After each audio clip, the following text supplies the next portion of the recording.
And here we go. So, welcome, and we'll start with the bracha. Baruch atah Adonai Eloheinu melech haolam asher kitshanu b'mitzvotav v'tzivanu la'asok b'divrei Torah. And Amen.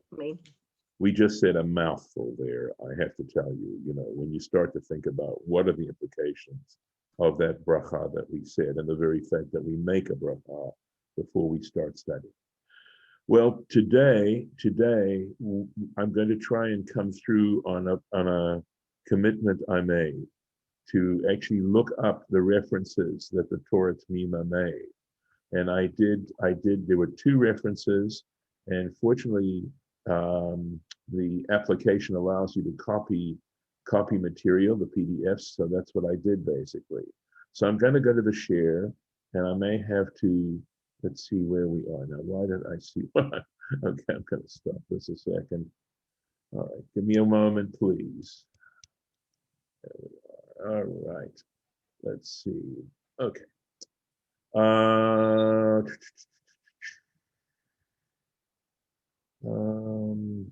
So we had been talking about, the fact that building the Mikdash does not override the Shabbat, that building the sanctuary doesn't, and a whole bunch of reasons why we might have thought that was the case, etc., etc.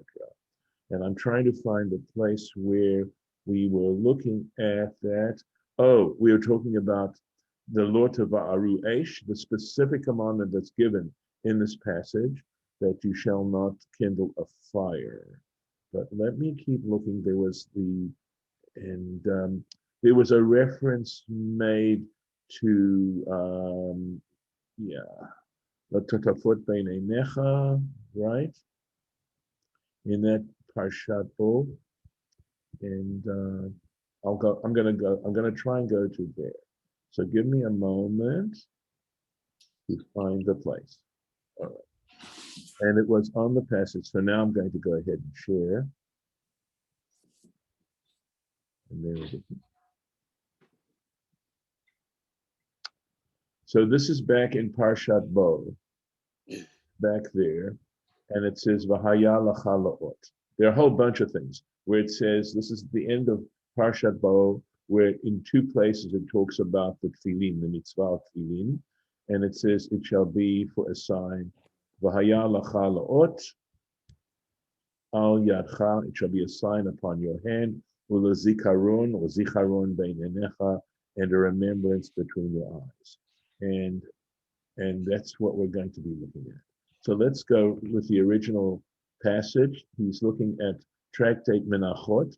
Menachot is a meal offering. There's a tractate on that, and there's a lot of interesting stuff in that particular tractate that doesn't necessarily have to do directly with meal offerings. So it shall be for you as a sign. Tanya. So we have, as I said, Tanya means that we're talking about a baraita, right? A passage that's contemporaneous with the Mishnah, but not in the Mishnah. Amar Rabbi Akiva, great. And by the way, the teachers mentioned in these at this particular time are known as Tanaim. So Rabbi Akiva is, of course, a famous Tana.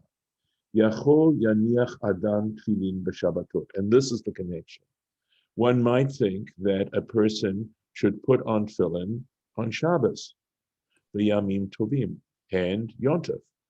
Talmud Lomar, and for this reason it says, vaYak'hel la'ot. So this is the business of the lacha. Mi shetzrichin ot. Those that require an ot. In other words, the days in this case, I believe, he's talking about that require a sign. Yatzu Shabbatot v'yamim tovim. So Shabbos and Yontef is an exception. They don't shehein gufan ut, because they themselves are an ut. And this is a relatively famous drush, by the way, as to why we don't put on tefillin on Shabbos or Yontef. And this is, of course, I think this is opening a door for your awareness as well, just how seriously we take these mitzvot, that they aren't suggestions. They are really and truly, divine commandments And the fact that they're being treated like this and looked at this like the way we're doing is indicative of how they are, how we feel about them. That they're serious things, and so have to be considered very, very seriously. Let's get into Torah Temimah now. Let's find out where he starts here. So I see Lamed Bet, but I need to find Lamed Gimel, and there it is, right over here. Do you want me to make the print a little bit bigger? Might be helpful. See if I can. All right. So P Resh Rashi. You realize that every time you see these double slashes, it has to do with some kind of abbreviation, or it might mean a quotation mark too, by the way. So Rashi explains Dichtiv b'Shabbat, that it's stated on regarding Shabbat in Parshat Tisa, the parsha we read last week. Ki oti. Remember, we read about the Shabbat there, and it says ki oti, that it is an ot. Ad kan l'shono. That's the end of the quote. For al Yom Tov, however, regarding Yontef, lo piresh ma'uma, he doesn't explain anything. That seems to raise an issue. V'nir'eh, and it appears, mishum, the reason why he doesn't is the gam Yom Tov nikra Shabbat. That a Yontif is also referred to as a Shabbat. It may not be Shabbat Bereshit, right, the seventh day of the week, but it is also, the term Shabbat can be applied to a Yom Tov. And he's going to, this requires, some splaining, right? Ukidichtiv, Parshat Emor, and as it states in the Parsha of Emor, that's in Leviticus, Usfartem Lachem, this is this famous dispute between the Sadducees and the Pharisees, and I believe the Karaites follow the Sadducees on this. It says, quote, Usfartem lachem mimochorat haShabbat, and you shall count to you after the Sabbath. This is the past. This is talking about Pesach and the counting of the Omer. All right. And so the question is, when it says after the Shabbat, what does it mean? Does it mean Shabbat Chol HaMoed Pesach? Does it mean the Shabbos that occurs during Pesach? Or does it mean the day after the first day of Pesach, which is a Yom Tov, and doesn't necessarily fall on Shabbat? And the Pharisees, the rabbinic tradition is that that's what we mean. We mean from the second day of Pesach. And that's in fact what we follow. And the Sadducees said, no, it refers to the Shabbat of Chol HaMoed Pesach. So, V'hainu, and what we understand by this is Mimochorat Yom Tov. We mean the day after Yom Tov. The first day of Pesach, we know, is a Yom Tov. Ukemevu'ar b'menachot, and as is explained in the tractate Menachot, Samachay, this is the page, so this is 65b.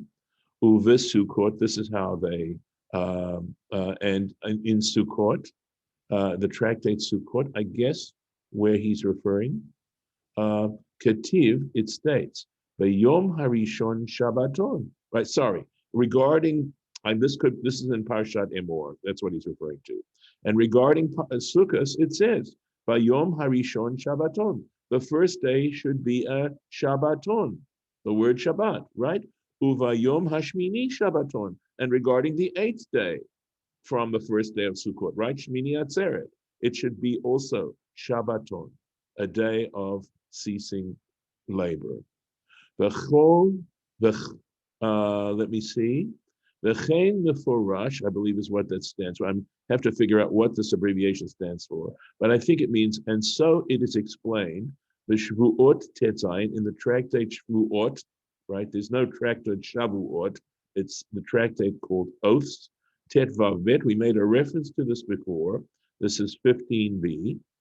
The Yalfu, that they learned out, She'ein binyan Beit HaMikdash, that the construction of the temple, Doche Yom Tov, does not override Yom Tov.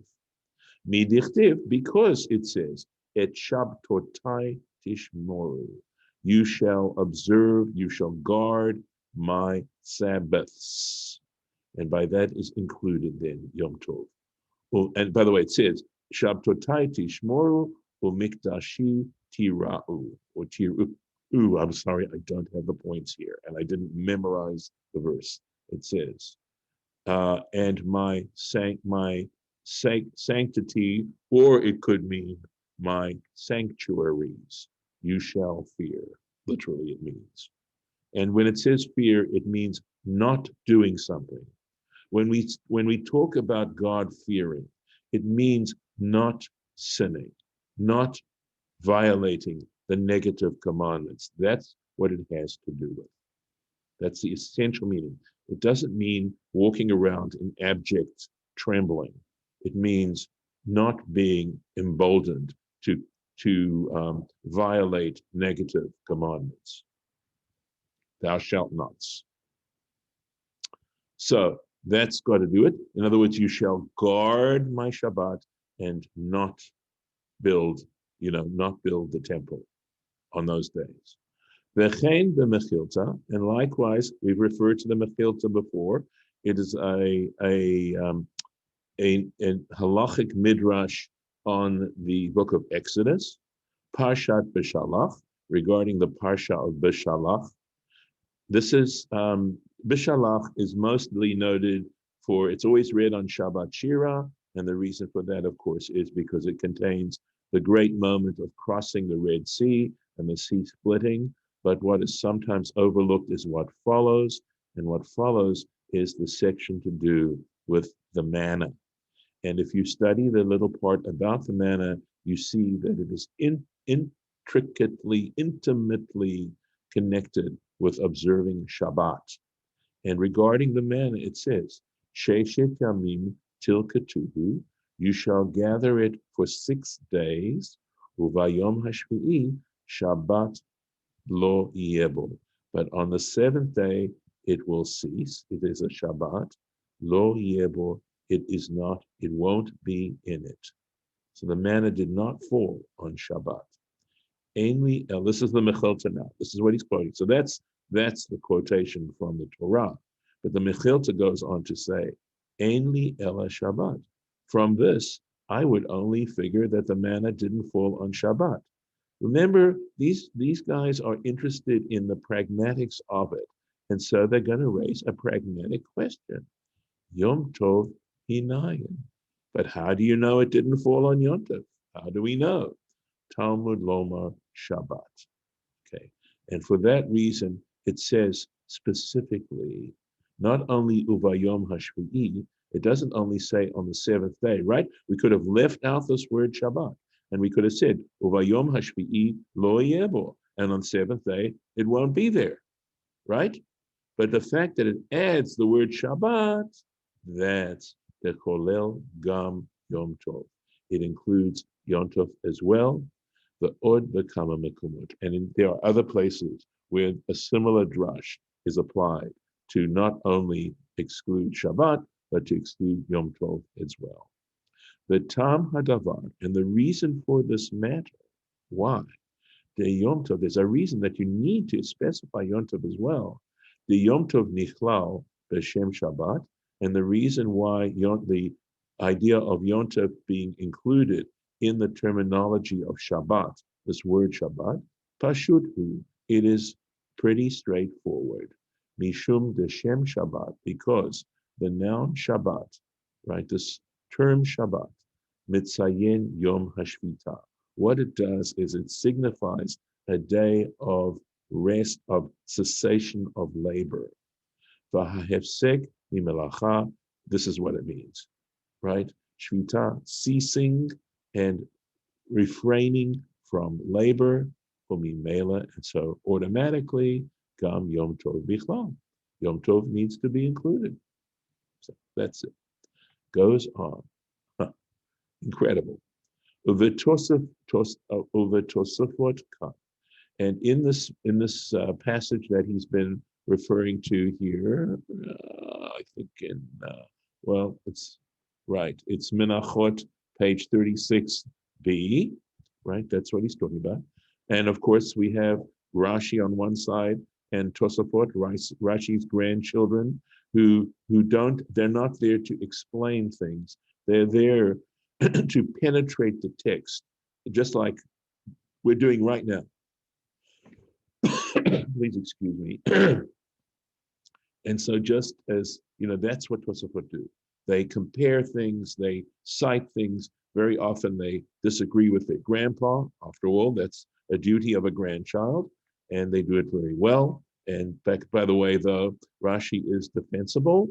And in fact, there was one rabbi whose name escapes me right now, who actually wrote a whole work defending Rashi against the Tosafot's attacks. All right. At any rate, they katvu betam ha'ot. They wrote here regarding the meaning, of ot, of sign. What sign are we talking about?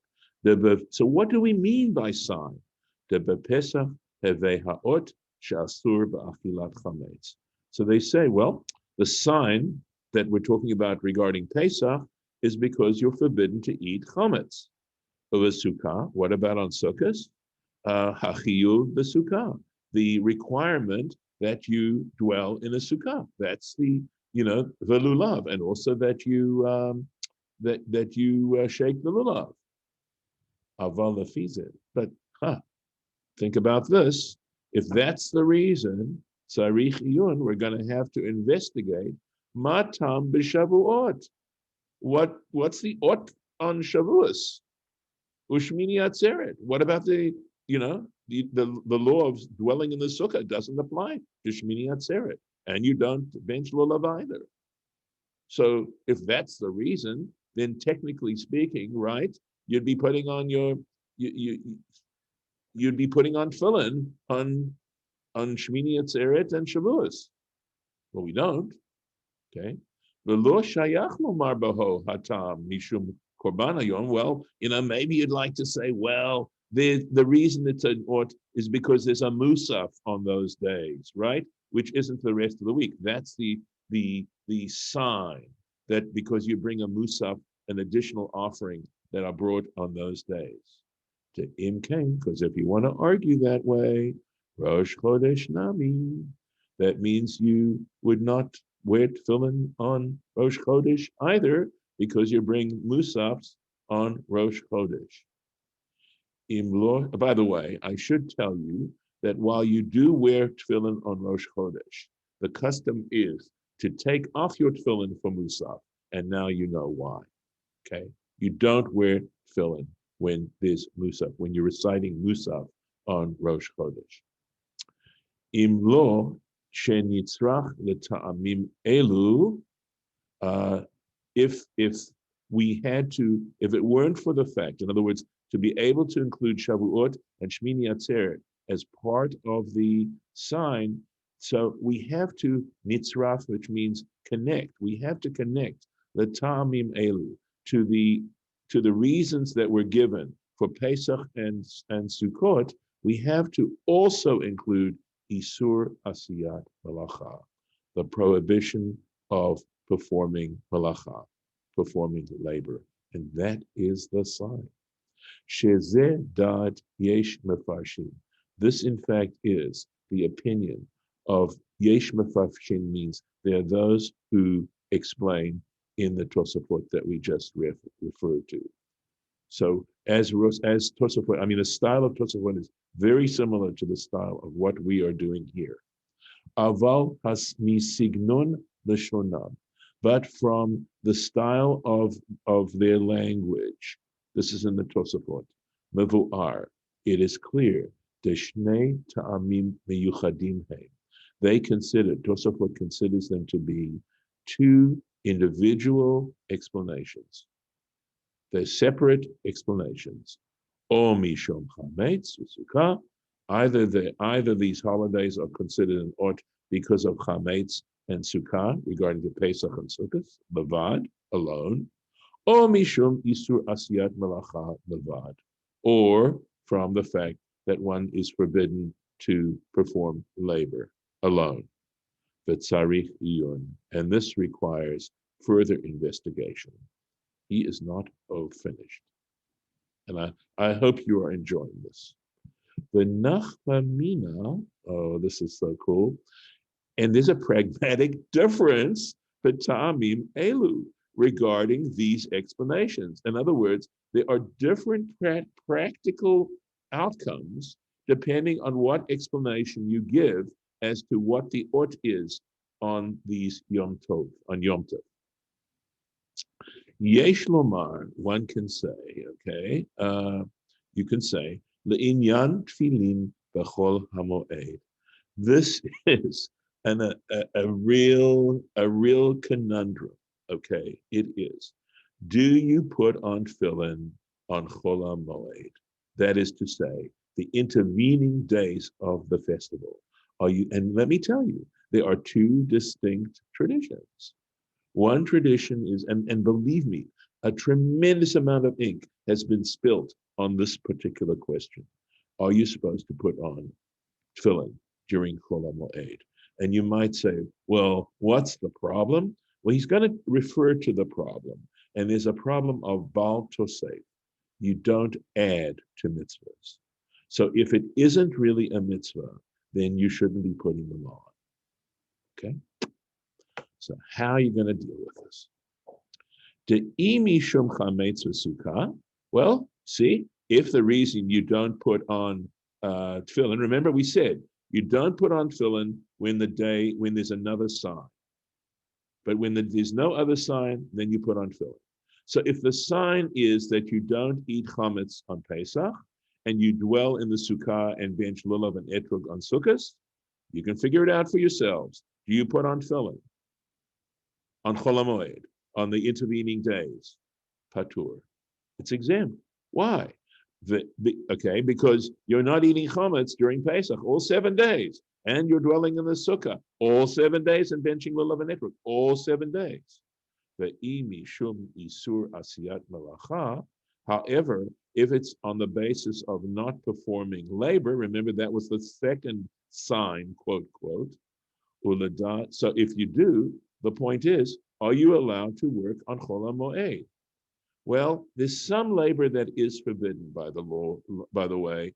I believe it's called gihutz, which is hard to translate. Believe me, we are really getting into some of the prickly stuff here, which, basically nowadays in modern Hebrew, I believe it refers to ironing, but the word is found in the rabbinic sources, and basically they understand it as laundering clothing on Chol HaMoed, that you're not supposed to do it. But in general, if you've got to go and do your field work and stuff like that, you're allowed to work. It's not a yontif, it's Chol HaMoed. So how does this work out? Uladat haposkim, and according to the poskim are the people who determine, they are the halachic authorities. They're people who know so much of the stuff that they can render decisions regarding halacha. De min haTorah, that according to Torah law, right, mutar ba'asiyat melacha b'chol HaMoed, that you are allowed to perform labor on Chol HaMoed, on the intervening days of the festival. By the way, the not laundering and stuff like that would be rabbinic. That's not Torah law. It is a rabbinic a siag, offense, right? Im kein chayav b'tefillin, and if that is the case, right? If we're talking about that part about working, and by the way, taking everything that's being said here, are you supposed to work on, or you're permitted to work on Chol HaMoed? All right, and in that case, of course, the argument of ot being cessation of labor falls away. And if that's the case, chayav b'tefillin, not only you're permitted to put on tefillin, you are obligated to put on tefillin. For al pi zeh, and regarding those people who hold such an opinion, right? Yesh lomar, you can say, the tam harashba, regarding the explanation of the Rashba, a major, I believe, he's a Rishon, I believe, and he's a major halachic authority. The Sfaraleh, who holds Chol HaMoed patur mitfilin, he argues that during Chol HaMoed you're exempt from tefillin, and he says mishum de azil de shitato, because he follows his position the Tshuvotav, when you read his responsum, it's been published, right? Siman, and he gives you the reference in his responsum 600. Deha'ot hu isur asiyat malacha. He says that since the sign is the prohibition of performing labor, vahu spirale, and he, unlike what we just said, gam kain dechol hamoed asur b'malacha midoraita, he holds, unlike the others, he holds that the prohibition against work during chol hamoed is scriptural. He says it's Torah law. And for that reason, he says tefillin are forbidden. Kamosha Katav HaBeit Yosef, as is cited by another major halachic authority, the Beit Yosef, and he's a commentary found in the Shulchan Aruch, the Orech Chaim Siman Takal, in the Orech Chaim, that part section of the Shulchan Aruch, and it's paragraph 530 and 538. Umimela patur mitfilin b'chol hamoed, and automatically one is therefore exempt from putting tefillin on during chol hamoed, kamo b'yom tov, just as on Yom Tov, v'dok QED. Now it is 7:59. We have not finished. It gets, believe it or not, we are digging deep here. So let me stop the share. And let me give you a little chance. Okay. Lauren, is this driving you nuts? I can't hear you. You're muted. No, I mean, I'm tired, so I'm not as Alert? you're not as alert as usual, but I got it. No, All I right. got it. So, but the word oat, excuse me, I thought was Bless you. Yeah. a temporal word, but I guess you're using it to mean as a time that is a time to perform some sort of mitzvah. Well, remember it's all started with the original drash that said that we refer to tefillin as an ot, right? And we refer to the festivals and Shabbat as being an ot. And presumably it is a sign of the divine connection to the Jewish people, that we have a special divine connection, and that these particular practices are an indication of that special divine connection. Oh yeah, I think I was getting it mixed up with another word. It could be. Yeah, sign, got it. Yeah. Yeah.